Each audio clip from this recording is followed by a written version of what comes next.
नमस्कार, स्वागत है आप सभी का एनएफ न्यूज पर। मैं हूं आपके साथ रोहित। इस वक्त देश में औरंगजेब प्रेमी निकलकर सामने आ रहे हैं। कहिए यूं कि पहले से ही वो औरंगजेब और अकबर प्रेमी हैं, लेकिन अब मौका शायद वो तलाश रहे हैं कि बता सके कि वो औरंगजेब के कितने बड़े प्रेमी हैं। सबसे पहले समाजवादी पार्टी के सर्वेसर्वा महाराष्ट्र में और विधायक अबू आजमी ने औरंगजेब पर बयान दिया।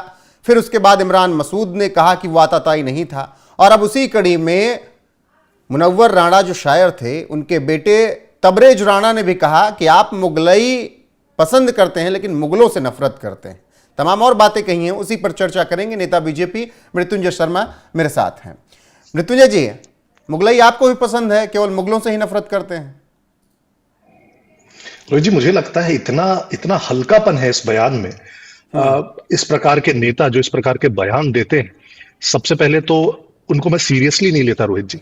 दूसरा, इस प्रकार के हल्के बयान देके मुझे लगता है वो समाज में बहुत बड़ा बंटवारा करने की कोशिश करते हैं, और उसी का फायदा उठाकर फिर वो वोट लेना, इलेक्शन में जीतना, अपना वोट बैंक बनाना, इस तरह की वो चीजें करते हैं। बहुत सारी चीजें हमारे, एक तो सबसे पहले एक भारत के रूप में हम जितना सहिष्णु राष्ट्र है, हमने अपने आक्रांताओं को भी अपने यहाँ इज्जत से रखा। हमने अपने आक्रांताओं को भी, इनफैक्ट सहिष्णुता की वो हद पार कर गए कि आक्रांताओं के नाम पर हमने देश में जगह जगह पर रोड बना दिए, सड़क बना दिए, उनके जितने भी भवन थे उनको हमने एएसआई का प्रिजर्वेशन दे दिया। उसके बाद भी कम से कम जो स्टेटेड फैक्ट्स है, कम से कम जो इतिहास में दर्ज चीजें हैं जिस पर कोई डिबेट नहीं है, उन चीजों को भी अलग अलग तरीके से पेश करने का, जस्ट बिकॉज वो आपकी धर्म से आते हैं, ऐसे लोग जिन पर शायद जिनके बारे में कुछ कितना भी खराब आप बोले रोहित जी, उसका अंत नहीं है। औरंगजेब एक ऐसा व्यक्ति था जिसके बारे में जितना भी बुरा बोला जाए वो शायद काफी नहीं होगा।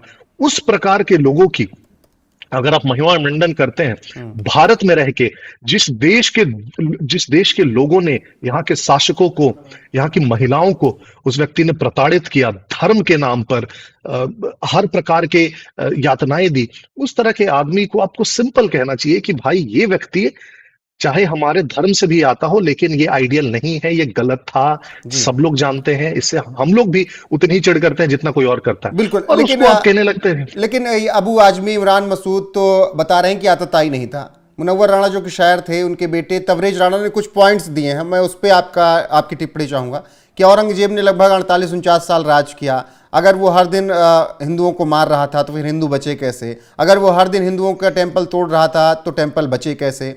और आज बुलडोजर पिछले 10 साल से चल रहा है, बट ही हैड 48 ईयर। सोचिए, कह रहा है कि आज बुलडोजर चल रहा है तब इतनी चीजें टूट रही हैं। अगर 48 साल तक उसका आतंक चलता तो ना हिंदू बचते ना टेम्पल बचते। तो कैसे आप औरंगजेब को आक्रांता कह सकते हैं? ये तबरेज राणा का बयान है। मुझे तो शर्म आती है इस व्यक्ति पर कि ये व्यक्ति हमारे देश में रहता है, और एक ऐसे व्यक्ति पर जिसने इस देश के हर तरह से, न सिर्फ देश के लोगों की, देश के कल्चर की, देश के धर्म की, हर चीज को बर्बाद करने के लिए हर संभव प्रयास किया, उस व्यक्ति की कोई डिफेंड कर रहा है, उसका महिमा मंडन कर रहा है। मैं एग्जाम्पल्स में नहीं जाना चाहूंगा रोहित जी, क्योंकि एकेडमिक व्यक्ति मुझे लगते नहीं है।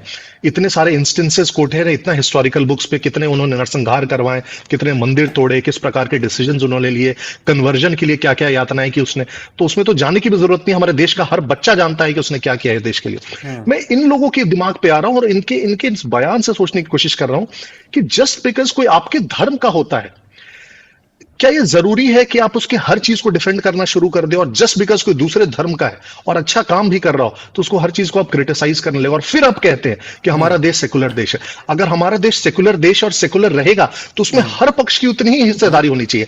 हर पक्ष को अपनी सहिष्णुता दिखानी चाहिए, हर पक्ष को सही चीजों पर बात करनी चाहिए, हर पक्ष को अच्छी चीजों को अप्रिशिएट करना चाहिए और बुरी चीजों को काटना चाहिए। एपीजे अब्दुल कलाम को पूरी दुनिया, पूरा देश का हर बच्चा अप्रिशिएट करता है। क्यों करता है? क्योंकि सही चीजों को सही बोलते थे, गलत चीज को गलत बोलते थे। लेकिन इस प्रकार के लोग जब इस प्रकार के बयान देते हैं, अब इस पे किसी और का बयान होगा, अगर कोई बोलेगा भी इनको कि ये देशद्रोही है, कुछ भी है, क्या गलत बोलेगा? इस प्रकार के लोग सच में देशद्रोही रोहित जी, जिस देश की रोटी खा रहे हैं। महाराष्ट्र में तो तमाम फडणवीस कैबिनेट के तमाम मंत्री और विधायकों ने कह दिया कि देशद्रोह में आता है अबू आजमी ने जो कुछ कहा है, और देशद्रोही बातें कर रहे हैं। बिल्कुल आता है। आप सोचिए, ये जो व्यक्ति बयान दे रहे हैं, इनके पिता मुनव्वर राना को अगर इतनी शोहरत मिली, इतना प्यार मिला, तो कहां से मिला? हम्म। इसी देश के लोगों से मिला ना, जिसके जिसके माध्यम से आज कम से कम इसे लोग जान रहे हैं कि मुनव्वर राना के बेटे हैं, नहीं तो कौन इस व्यक्ति को जानता? हम्म। तो उसी देश जो आपने आपको इतना ठीक। कुछ इन्होंने दिया, कम से कम उस ऋतु जी, देश की अब मर्यादा अबू रखिए। आजमी पर विशेष टिप्पणी चाहूंगा। पहले बयान दिया, फिर माफी मांग ली। इससे पहले जब महाराष्ट्र का चुनाव था, हमने भी चर्चा की थी कि 8 विधायक मांग रहे थे, केवल 8 विधायक दे दो, सामने वालों को औकात बता देंगे। हालांकि 8 विधायक महाराष्ट्र वालों ने नहीं दिया। तो अबू आजमी के इन रोहित जी, बयानों पर आपकी राय क्या है? सबसे पहले तो इस व्यक्ति ने, ये कोई पहली बार नहीं है और आप एग्जाम्पल दे रहे हैं, इस व्यक्ति ने बहुत बार ऐसे विवादास्पद बयान दिए हैं, पहला। दूसरा, कोई कोई ऐसा नहीं है कि इस व्यक्ति ने गलती में बयान दे दिया तो इसने माफी मांग ली तो उसे माफ कर देना चाहिए। मुझे लगता है रोहित जी, ये लोग वाटर टेस्ट करते हैं। जैसे होता है ना कि पानी कितना गहरा, मैं थोड़ा सा पांव डालकर देखता हूं, तो ये लोग बीच बीच में वाटर टेस्ट करते रहते हैं कि देखते हैं किस प्रकार का रिएक्शन आता है। अगर ज्यादा रिएक्शन नहीं आता है तो मैं एक कदम और बढ़ जाऊंगा अगली बार। इस प्रकार इस बार ये गलती कर गए, इस बार की इन्होंने हद पार कर दी। और मुझे लगता है किसी भी रूप में इस व्यक्ति को माफी नहीं देनी चाहिए, क्योंकि इस व्यक्ति ने जो कहा है वो सिर्फ एक व्यक्ति का महिमा मंडन नहीं किया, बल्कि हमारे पूरे देश, उसके गौरवशाली इतिहास, संस्कृति, हर एक व्यक्ति जिसने सैक्रिफाइस किया है, सबको इसने एकदम तहस नहस कर दिया। तो इस व्यक्ति को देशद्रोह, इस पे देशद्रोह का मुकदमा चलना चाहिए। मुझे तो बहुत खुशी हुई जो ठीक है। विधानसभा में प्रपोजल लाया गया और इनको हटाया गया।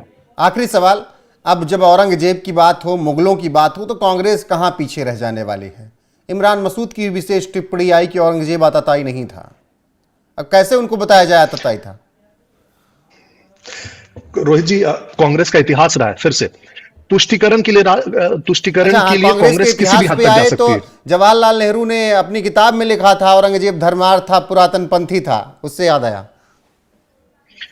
रोहित जी, इतने एग्जाम्पल्स है, गिनाने लग जाऊं तो आधे घंटे लग जाएंगे। आप चाहे याद होगा सोमनाथ मंदिर से शुरू करके, आप चाहे शाह बानो केस पे जाए, आज का सीए एनआरसी ले ले, वक्फ बोर्ड ले ले, राम मंदिर ले ले, आपको इतने एग्जाम्पल्स मिल जाएंगे पिछले अपने 70 वर्षों के इतिहास में, जिसकी गिनती की कमी है।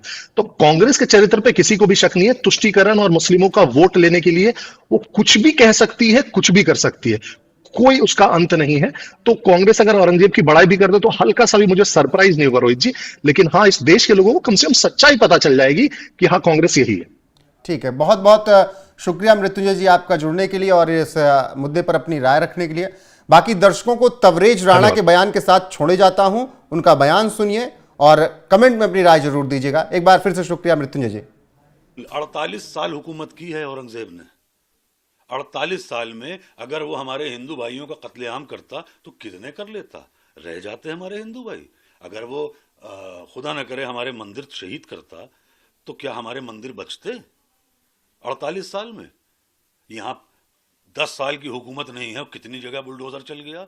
उसे 48 साल का वक्त मिला था। तब ना आप थे ना सोशल मीडिया थी। वो जो चाहता कर लेता, नामो निशान मिट जाता। अगर वो इतना आतंकी होता तो। एक बड़ा अहम सवाल इस बीच आता है कि इस मामले को लेकर के अबू आसिम आजमी जो हैं, उनके ऊपर तमाम मुल्क में जगहों पर मुकदमा लिख दिया गया। क्या कैसे देखते हैं आप और क्या कहेंगे इसको लेकर, जिस तरह से उन पे कार्रवाई की गई उनके सिर्फ एक बयान को लेकर? वो एक जैसे कि मैं मुनव्वर राना साहब का बेटा हूँ, तो फुटपाथ पर भी होगी महल की ज़बान में, हम गुफ्तगू करेंगे गज़ल की ज़बान में। तो एक उस्ताद शायर का शेर है, उसमें गज़ल का एक मतला है कि जो इस हालात पे है अबू आसिम साहब पे, जो आप कह रहे हैं कि मुकदमे हुए और ये वो, तो उनका शेर है कि शायद ये ज़र्फ़ है हमारा जो खामोश हूँ अब तक, वरना तो तेरे ऐब भी मालूम है सारे, और हर जुर्म मेरी ज़ात से मंसूब है इतना, क्या मेरे सिवा शहर में मासूम है सारे? सिर्फ हम ही निशाना बनते हैं, हम तो कुछ भी कर दें बुरे हैं। भाई मैं कह रहा हूँ औरंगज़ेब ख़राब था, मैं कह रहा हूँ कि एक अच्छा भला आदमी वो था बहादुर शाह जफर, वो भी ख़राब था। हम मान लेते हैं अलाउद्दीन खिलजी भी ख़राब था, ये भी ख़राब निकले। बाद में ये जो और भी लोग आ गए सब ख़राब। हमारे माफिया बदमाश जो निकले, जो उनको जिताती रही पब्लिक, वो आज आसानी से घूम रही है, सब ख़राब। जब मेरे वालिद मुनव्वर राना ख़राब हो सकते हैं तो फिर तो ये लोग तो बहुत बुरे हुए हैं भाई। ये तो मतलब मेरे वालिद की क्या गलती थी? मेरे वालिद की ये गलती थी कि वो गोडसे के दौर में गांधीगिरी कर रहे थे। तो हमारा तो सिर्फ ये, हम तो ऊफ भी कर दें तो बहुत है। हम तो ये मतलब हमारा हाल इस वक्त ये है कि आप मेरा गला दबाइए और मेरी आंखें भी बाहर ना हो, कैसे मुमकिन है? आखिरी सवाल रहेगा, बड़ा अहम सवाल है कि जिस तरह से आज के दौर में 400 साल पहले, 500 साल पहले या 200 साल पहले जो पूर्व में चीजें हुई उनको बार बार कुरेदा जाता है और उन पर सियासत कहीं ना कहीं आके ठहर जाती है, उन पर चीजें बेस बन जाता है। मौजूदा वक्त की जो स्थिति है उसे सब भूल जाते हैं। ये देखिए, ये तब होता है जब हमारे पास कोई नई उपलब्धि ना हो, तो जब हमने कुछ नया बड़ा अच्छा कुछ किया होता तो हम ऐसे माजी में नहीं जाते। माजी मतलब पास्ट में। उर्दू की बात आ गई तो अभी से भी हमारे यहाँ कहा गया कि उर्दू जबान खराब है। अब बताइए साहब, फराग गोरखपुरी इतना बड़ा शायर, रघुपति सहाय नाम था उनका, उनका तखल्लुस था फराग गोरखपुरी। मैं आपको बहुत दिलचस्प वाकया बता दूं कि फराग साहब की बेटी के लिए रिश्ता देखने कुछ लोग आए, तो जो लड़के वाले आए उन्होंने कहा कि वो तो फराग साहब से, उनका तलफ़ुज़ बहुत ख़राब था, मतलब प्रोनंसिएशन, तो वो फराग साहब से कहने लगे, लड़के के बाप, उनके वालिद, कि अच्छा तो आप शायर हैं। तो फराग साहब ने उन्होंने देखा, कहने लगे तो आप कब से शायरी कर रहे हैं? फराग साहब का और मूड खराब हुआ, तो कहने लगे फिर कोई गजल सुनाइए। फराग साहब कहने लगे, सुनिए, आपका रिश्ता आपके लड़के का मेरी लड़की से हो या ना हो, लेकिन मैं और देर आपको अपने कान में पेशाब नहीं करने दूंगा। फराग साहब कहते थे, प्रोफेसर थे रघुपति साहब, फराग गोरखपुरी, फराग साहब कहते थे कि उर्दू इसलिए पढ़ लो कि अगर कल को अफसर बन जाओ तो अफसर मालूम भी दो। तो ये थी उर्दू जबान। और रही बात ये जो इतिहास और पास्ट, ये देखिए, ये दोहरा मापदंड है। मेरा मानना ये है कि आप ये दोहरा मापदंड लेके नहीं चल सकते। आपको मुगल से नफरत है और मुगलई पसंद है, तो ये मेरी समझ के बाहर है ना। फिर आप मुगलई भी बंद करा दीजिए पूरे मुल्क में। मुगलई से आपको मोहब्बत है, मुगल से नफरत है।